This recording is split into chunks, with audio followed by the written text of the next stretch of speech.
Hello everyone, कैसे हैं आप सभी। तो आप लोग अच्छे से स्टडी कर रहे होंगे। तो आज का डेट है 27 अक्टूबर 2023 और आज का करंट अफेयर में लेके आई हूँ। अगर आपको सेशन पसंद आ रहा है, कुछ यूज़फुल लग रहा है, यूज़फुल तो ज़रूर है। आप लोग बस अच्छे से ऐसे ही पढ़ते रहिए और सपोर्ट ऐसे ही करते रहिए, ऐसे ही प्यार आप लोग का बना रहे। और आप लोग लाइक सब्सक्राइब शेयर कर दीजिएगा ताकि अधिक से अधिक लोगों तक ये पहुँच सके और इसका लाभ मिल सके। ठीक, तो आते हैं आज के मोटिवेशन कोट पे। उसके बाद हम लोग करंट अफेयर शुरू करेंगे। तो आज का मोटिवेशन कोट आप लोगों के लिए ये है कि कुछ अलग करना हो तो भीड़ से हटके चलिए। ठीक, कुछ भी अलग आप लोग करना चाह रहे हैं तो भीड़ से हटके कीजिए। भीड़ साहस तो देती है मगर पहचान छीन लेती है। तो भीड़ में पहचान छीनी जाती है। ठीक, इसीलिए अकेले कुछ हटके कीजिएगा, अकेले रह के कीजिएगा तो आप लोग बहुत अलग पहचान बनाएंगे और मजबूत भी होंगे। तो आइए फर्स्ट करंट अफेयर पर चलते हैं। तो फर्स्ट करंट अफेयर ये है कि फिजियोलॉजी या मेडिसिन में नोबेल पुरस्कार 2023 कैटालिन कारिको और ड्रू विसमैन को न्यूक्लियोसाइड बेस्ड संशोधनों से संबंधित उनकी खोजों के लिए प्रदान किया गया है, जिसने COVID-19 के खिलाफ प्रभावी mRNA टीकों के विकास को सक्षम किया है। इसमें क्या बोला जा रहा है कि फिजियोलॉजी या मेडिसिन में नोबेल पुरस्कार 2023 जो है वो कैटालिन कारिको और ड्रू विसमैन को न्यूक्लियोसाइड बेस्ड संशोधनों से संबंधित, ये संशोधन से संबंधित कौन क्या है, न्यूक्लियोसाइड हैं, और उससे संबंधित उनकी खोजों के लिए, उनका जो खोज होता है उनके खोजों के लिए जो प्रदान किया गया है। ठीक, जिसने COVID-19 के खिलाफ प्रभावी हैं और उसमें mRNA टीका होता है एक, वो टीका के विकास के लिए सक्षम होता है। ठीक, तो यह है फिजियोलॉजी और मेडिसिन में जो नोबेल पुरस्कार 2023 है उस चीज़ के लिए। आते हैं नंबर 2 पे। तो अविनाश साबले चीन के हांगझू में आयोजित एशियाई खेल 2023 में 3000 मीटर स्टीपल चेंज स्पर्धा में स्वर्ण पदक हासिल करने वाले पहले भारतीय पुरुष बने। तो क्या हुआ है, अविनाश साबले हैं, वो चीन के हांगझू में आयोजित एक एशियाई खेल हुआ था 2023 में। ठीक, क्या नाम है खेल का, एक मिनट, वो खेल का नाम है एशियाई खेल 2023। ठीक, इसमें क्या हुआ था, 3000 मीटर स्टीपल चेंज स्पर्धा में उसमें था और उसमें स्वर्ण पदक हासिल किया है, उसमें वो गोल्ड मेडल जीता है। ये करने वाले पहले भारतीय पुरुष बने। ये भारतीय पुरुष हैं, इंडियन हैं, और इनका नाम क्या है, इनका नाम है अविनाश साबले। ठीक, कहाँ हुआ था, चीन में हुआ था और इसको गोल्ड मेडल मिला है और ये पहले भारतीय पुरुष बने हैं। आते हैं 3 नंबर पर। 3 नंबर है कि वानिकी और सार्वजनिक सेवा में समृद्ध पृष्ठभूमि वाले प्रख्यात विद्वान डॉक्टर दिनेश दास ने हाल ही में संघ लोक सेवा आयोग UPSC के सदस्य के रूप में पद और गोपनीयता की शपथ ली। तो क्या हुआ है, वानिकी और सार्वजनिक सेवा में समृद्ध पृष्ठभूमि वाले प्रख्यात विद्वान हैं, उनका नाम क्या है, डॉक्टर दिनेश दास। ठीक, वो हाल ही में जो UPSC होता है UPSC के सदस्य के रूप में उनका पद और गोपनीयता, मतलब सस्पेंस, किसी को ना बताए, गोपनीय रखे, उसमें शपथ लिया गया है। कौन लिया है, ये डॉक्टर दिनेश दास ने। ठीक, आप लोग समझ रहे होंगे, मैं एक्सप्लेन अच्छे से कर रही हूँ। अगर कुछ भी डाउट हो तो आप लोग कमेंट बॉक्स पे कमेंट कर दीजिएगा, मैं आंसर दूंगी। तो आते हैं 4 नंबर पर। 4 नंबर है कि स्वच्छ भारत मिशन के तहत जम्मू कश्मीर के लिए एक महत्वपूर्ण मील के पत्थर में इसके सभी 6650 गांवों को खुले में शौच मुक्त प्लस मॉडल घोषित किया गया है। तो क्या हुआ है, स्वच्छ भारत मिशन जो है उसके तहत जम्मू कश्मीर जो है, जम्मू कश्मीर के लिए एक महत्वपूर्ण मील के पत्थर में इसके सभी 6650, ठीक, ये गांव है, ये गांवों की संख्या है। और उसमें क्या हुआ है, खुले में जो शौच करते थे वो मुक्त हो चुका है। खुले में शौच मुक्त प्लस मॉडल मतलब वो नहीं होता है इतने गांवों में, और ये घोषित किया गया है, ठीक, सरकार के द्वारा। आते हैं जम्मू कश्मीर के कुछ की पॉइंट पर। तो की पॉइंट है कि जम्मू कश्मीर के उपराज्यपाल कौन है, मनोज सिन्हा, ठीक। वहाँ पे है राजपेरियन वन्य जीव अभयारण्य, वहीं पे है हीरापोरा वन्य जीव अभयारण्य, और जम्मू कश्मीर में है गुलमर्ग वन्य जीव अभयारण्य, वहीं पे है दाची गाम राष्ट्रीय उद्यान, और वहीं पे है सलीम अली राष्ट्रीय उद्यान, ठीक। तो यहाँ पे फिर से मैं रिपीट कर देती हूँ। जम्मू कश्मीर में एक 6,625 गाँवों का जो शौच गाँवों में जो खुले में जो शौच मुक्त प्लस है वो मॉडल घोषित किया गया है जम्मू कश्मीर सरकार के द्वारा। और ये किसके तहत हुआ है, स्वच्छ भारत मिशन के तहत, ठीक, याद रखना है आपको। और कितने गाँवों में, 6,650 गाँवों में। और जम्मू कश्मीर का की पॉइंट क्या है, जम्मू कश्मीर के उपराज्यपाल है मनोज सिन्हा, वहाँ राजपेरियन वन्य जीव अभयारण्य है, और हीरापोरा वन्य जीव अभयारण्य वहीं पे है। जम्मू कश्मीर में गुलमर्ग वन्य जीव अभयारण्य है, दाची गाम राष्ट्रीय उद्यान है, और सलीम अली राष्ट्रीय उद्यान है वहाँ पे, ठीक। आते हैं नेक्स्ट नंबर पर, आ गए हैं 5 नंबर पर। 5 नंबर है कि टाटा कंसल्टेंसी सर्विसेज, यानी जिसको कहते हैं TCS शॉर्ट में। और उन्होंने क्या किया है, 43 बिलियन अमेरिकी डॉलर के ब्रांड मूल्य के साथ लगातार दूसरे वर्ष भारत के सबसे मूल्यवान ब्रांड के रूप में अपना शीर्ष स्थान बरकरार रखा है। तो क्या हुआ है, ये टाटा कंसल्टेंसी सर्विसेज जो हैं, जिसको कहते हैं TCS, ठीक, इसमें 43 यानी 43 बिलियन अमेरिकी डॉलर के ब्रांड मूल्य हैं, और उसके साथ लगातार मतलब कंटिन्यू जो दूसरे वर्ष भारत के सबसे मूल्यवान ब्रांड के रूप में अपना सबसे ऊपर स्थान यानी शीर्ष स्थान बरकरार रखा है। कौन, टाटा कंसल्टेंसी सर्विसेज, ठीक। आते हैं नेक्स्ट नंबर पर। नेक्स्ट नंबर है कि भारत के तजिंदर पाल सिंह तूर ने पुरुषों की शॉट पुट स्पर्धा में स्वर्ण पदक जीता, ठीक। और एशियाई खेलों में अपना स्वर्ण पदक का सफलतापूर्वक बचाव करने वाले इतिहास में चौथे भारतीय शॉट पुट एथलीट बन गए हैं।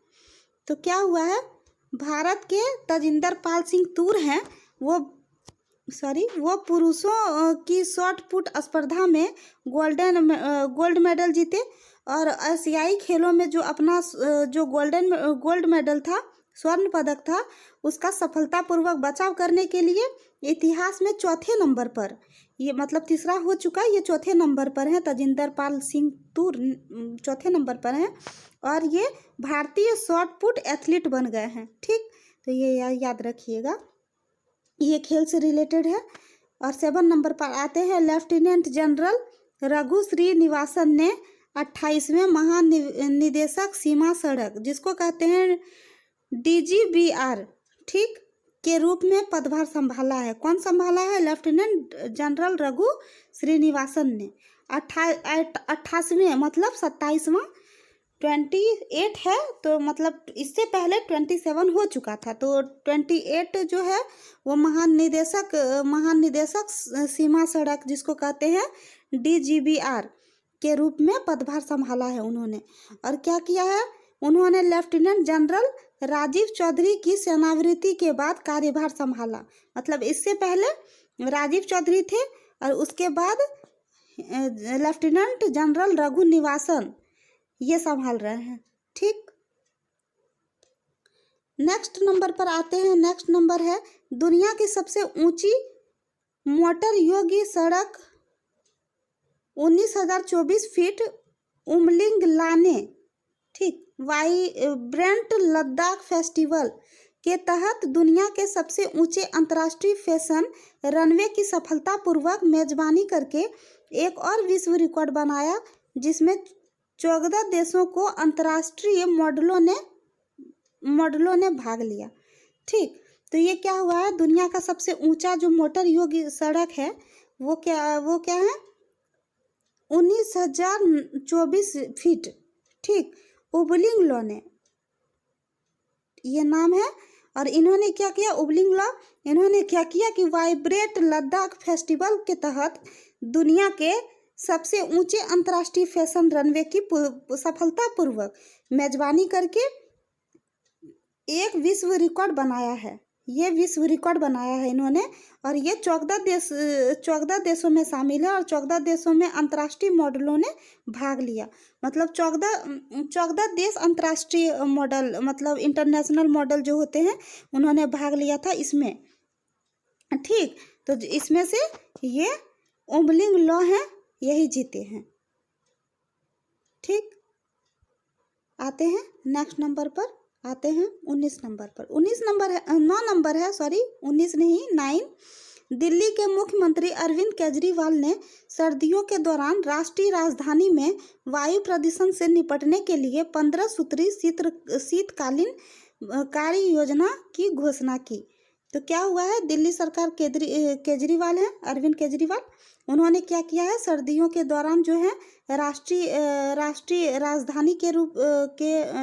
राजधानी में वायु प्रदूषण जो होते हैं उससे निपटने के लिए 15 सूत्री शीतकालीन कार्य योजना की घोषणा की है। ठीक, हाल ही में ये 9, ये भी 9, सॉरी ये हो गया था रिपीटेड। आते हैं 10 नंबर में। ठीक, 10 नंबर में आते हैं। 10वां नंबर है कि भारत के पृथ्वीराज टोंडीमन, किनान चेनाई और जोरावर सिंह संधू ने पुरुषों की ट्रैप शूटिंग में 29 साल पुराने एशियाई खेलों के रिकॉर्ड को तोड़कर स्वर्ण पदक जीता। ये क्या हुआ है, भारत के जो पृथ्वीराज टोंडीसन हैं, भारत के केनान चेनाई हैं, और भारत के ही हैं जोरावर सिंह संधू। ठीक, ये तीनों मिलकर क्या किए हैं, पुरुष ट्रैप शूटिंग में 29 साल पुराने जो एशियाई खेलों के रिकॉर्ड, 29 साल का रिकॉर्ड तोड़ा है। और इन्होंने क्या किया है, गोल्ड मेडल जीता है। ठीक, और देखते हैं इसमें और इससे रिलेटेड है कि निशानेबाजों की भारतीय तिकड़ी के बाद कुवैत का स्थान रहा, जिसने 359 अंकों के साथ रजत पदक पर कब्जा किया। ये क्या हुआ है, निशानेबाज हैं जो भारतीय तिकड़ी के बाद कुवैत, एक व्यक्ति का नाम है, एक खिलाड़ी का नाम है कुवैत, और कुवैत का स्थान रहा है, ये जीते हैं। और उन्होंने क्या किया है, 359 अंकों से रजत पदक जीते। ठीक, आते हैं नेक्स्ट नंबर पर। The Prince Mysore private limited के एन शांत कुमार, ठीक, लिमिटेड को एक वर्ष के कार्यकाल के लिए प्रेस ट्रस्ट ऑफ इंडिया के निदेशक मंडल का अध्यक्ष नियुक्त किया गया है। ठीक, तो ये हैं द प्रिंस, मैसूर में है ये, और प्राइवेट लिमिटेड हैं ये, और इनके ये कौन क्या कर रहे हैं, के.एन. शांत कुमार हैं। प्राइवेट लिमिटेड के के.एन. शांत कुमार इनका नाम है, और लिमिटेड को 1 वर्ष के लिए कार्यकाल के लिए प्रेस ट्रस्ट ऑफ इंडिया, याद रखिएगा, ये प्रेस ट्रस्ट ऑफ इंडिया के निदेशक मंडल का अध्यक्ष नियुक्त किया गया है। तो किनको नियुक्त किया गया है, के.एन. शांत कुमार, ये याद रखिएगा, आपके लिए यही इम्पोर्टेंट है, उतना याद मत करिए। और आते हैं 12 नंबर पर। 12 नंबर है कि मलयालम अभिनेता राजनेता सुरेश गोपी को कोलकाता में सत्यजीत रे फिल्म और टेलीविज़न संस्थान SRFTI के नए अध्यक्ष के रूप में चुना गया है। मलयालम के अभिनेता हैं, राजनेता हैं कौन, सुरेश गोपी। ठीक, इनको क्या कोलकाता में सत्यजीत रे एक फिल्म है, और ये फिल्म और टेलीविज़न संस्थान है, और इसमें उनको नए अध्यक्ष के रूप में चुना गया है। किसको, सुरेश गोपी को। आते हैं नेक्स्ट नंबर पर 13 नंबर पर। केंद्र ने नेशनल इंटेलिजेंस ग्रिड, जिसको कहते हैं नट ग्रिड, के मुख्य कार्यकारी अधिकारी के रूप में वरिष्ठ नौकरशाह पीयूष गोयल का कार्यकाल बढ़ा दिया है। ये क्या हुआ है, केंद्र में नेशनल जो इंटेलिजेंट ग्रिड है, जिसको कहते हैं नट ग्रिड, के जो मुख्य अधिकारी हैं, कार्यकारी अधिकारी हैं, उसके रूप में वरिष्ठ जो नौकरशाह हैं, कौन है ये, पीयूष गोयल। ठीक, इसका कार्यकाल बढ़ा दिया गया है। और नागालैंड कैडर के 1994 बैच के भारतीय प्रशासनिक सेवा IAS अधिकारी हैं ये, और गोयल को अगस्त 2022 में इस पद पर नियुक्त किया गया था। 2022 में इसे नियुक्त किया गया था, किसको, पीयूष गोयल जी को। ठीक, और ये नागालैंड कैडर के 1994 बैच के हैं, भारतीय प्रशासनिक सेवा जैसे IAS अधिकारी हैं, और ये 2022 में इसको पदभार संभालने के लिए दिया गया था। 2022 में इसको नियुक्त किया गया था। आते हैं 14 नंबर पर। तो 14 नंबर है, 1 मिनट, 14 नंबर है कि पियरे एगोस्टिनी, फेरेंक क्रॉस और एनी एल हुइलियर ने प्रायोगिक तरीकों के लिए जो पदार्थ में इलेक्ट्रॉन गतिशीलता के अध्ययन के लिए प्रकाश के एटोसेकंड पल्स उत्पन्न करते हैं के लिए 2023 का नोबेल पुरस्कार भौतिकी जीता है। ठीक, तो ये क्या हुआ है, इसको समझते हैं। पियरे एगोस्टिनी, फेरेंक क्रॉस और एनी एल हुइयर, ये 3 हैं, और ये तीनों ने क्या किया है, प्रायोगिक तरीकों के लिए जो पदार्थ में इलेक्ट्रॉन होता है ना, इलेक्ट्रॉन में गतिशीलता के अध्ययन, इलेक्ट्रॉन में गतिशीलता का जो अध्ययन होता है, उसके लिए प्रकाश में एटोसेकंड पल्स उत्पन्न करते हैं। ठीक, ये तीनों मिलके, और उसी के लिए 2023 में 23 का नोबेल पुरस्कार भौतिकी जीता है। और ये नोबेल पुरस्कार ये तीनों जीते हैं। कौन कौन जीते हैं, पियरे एगोस्टिनी, फेरेंक क्रॉस और एनी एल हुइयर, ये तीनों ने। और किसके लिए जीता है, इलेक्ट्रॉन में गतिशीलता का जो अध्ययन होता है उसके लिए, उसका जो सेकंड का जो पल्स होता है वो कैसे उत्पन्न करते हैं, उसके लिए जीता है नोबेल पुरस्कार 2023। ठीक, तो आज का करंट अफेयर यहीं तक था, और आप लोग को बहुत यूज़फुल क्लास में ले रही हूँ, तो इसीलिए आप लोग हमेशा तैयार रहिएगा, इस यूज़फुल का यूज़ कीजिए, और आप लोग बहुत अच्छे से स्टडी कीजिए। और क्या ही बोलूँ, आप लोग का स्टडी बहुत अच्छा चल रहा होगा। आप लोग ऐसे ही लगे रहिए और ऐसे ही सपोर्ट प्यार देते रहिए, और आप लोग लाइक सब्सक्राइब शेयर करते रहिए, उसके लिए बहुत बहुत धन्यवाद।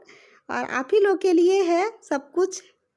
और देखते हैं, सोच रही हूँ कि झारखंड GK स्टडी करवाऊँगी, देखते हैं। आप लोग ऐसे सपोर्ट कीजिएगा तो पक्का, क्योंकि आप ही लोग के लिए सब कुछ है। आप लोग सिलेक्शन ले ले, इससे अच्छा बात क्या होगा मेरे लिए। तो ठीक है, आप लोग ऐसे ही सपोर्ट करते रहिए, और मिलते हैं नेक्स्ट हम लोग सेशन में।